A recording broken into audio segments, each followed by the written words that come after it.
प्रतिक्रिया मिली है, पहली प्रतिक्रिया हम जानना चाहेंगे। देखिए, मेरा अपना ये मानना है कि हम सबको जो हमारे बुजुर्गों के द्वारा जो लोकतंत्र का मताधिकार का जो अवसर मिला है, तो ये सर्वाधिक सबसे बड़ा श्रेष्ठतम वरदान माना जाता है। तो निश्चित रूप से आप राष्ट्र में, देश में, किसी भी स्थान पर क्यों ना हो, खास करके जब ये आज की तारीख में जब मतदान हो रहा है, तो हमें इसका भरपूर इस्तेमाल करना चाहिए, क्योंकि ये एक ऐसी व्यवस्था है कि आपके द्वारा आपके लिए ही निर्मित आपका ही तंत्र है। तो इसके लिए मैं हर बार, चूंकि मैं मुंबई में रहता हूँ 1994 से, तो लगातार जब भी कभी लोकसभा के समय में या विधानसभा में, और हमने अपनी वोट गाडरवारा से, ये हमारा जन्म स्थान है, मूल स्थान है, तो हमने अपनी वोट कभी भी गाडरवारा से नहीं बदलवाई है। तो मैं कहीं भी रहता हूँ, मेरा प्रयास रहता है, और अभी तक गुरु कृपा से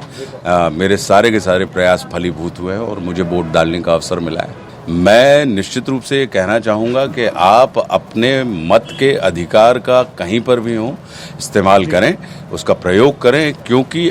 इससे आप अपने भविष्य, अपनी नियति, अपनी नीति का ही निर्माण करने वाले हैं। स्वतंत्रता नाम का वरदान दिया है, तो इस स्वतंत्रता को बरकरार रखने का और इसे पुष्पित, पल्लवित और प्रखर करने का, आगे चलने वाला, ताने रहने की जिसके अंदर क्षमता हो, तो चाहे वो रिक्शा चलाने वाला हो, वो अपने परिवार का नेतृत्व कर रहा है, चाहे वो शिक्षक हो, वो अपने परिवार का नेतृत्व कर रहा है, समाज का नेतृत्व कर रहा है। तो लोकतंत्र की सबसे बड़ी खासियत ये होती है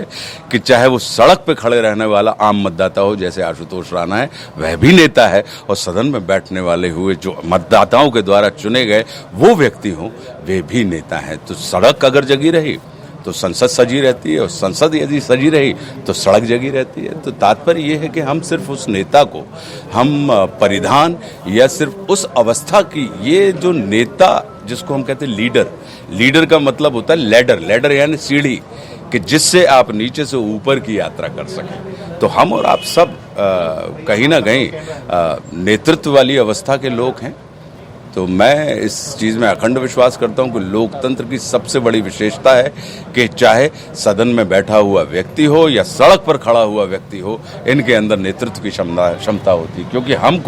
हमको ही तो चुनना है ना, किसको चुनना है? उसको जिससे हमें अपनी इच्छा और अपने कल्याण के लिए कार्य कराने हैं। तो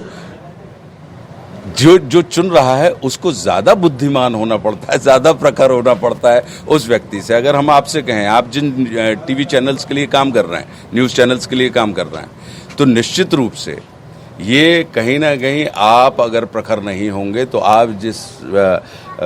न्यूज़ चैनल के अंतर्गत काम कर रहे हैं, अगर आप बुद्धिमान नहीं होंगे, यदि आप मजबूत नहीं होंगे, तो वो चैनल कभी भी पुष्पित, पल्लवित और परिष्कृत नहीं होंगे। तो हमारा अपना मानना यही है कि सड़क पे खड़े रहने वाला व्यक्ति भी उतना ही नेतृत्व वाला व्यक्ति होता है जो सदन में बैठने वाला है।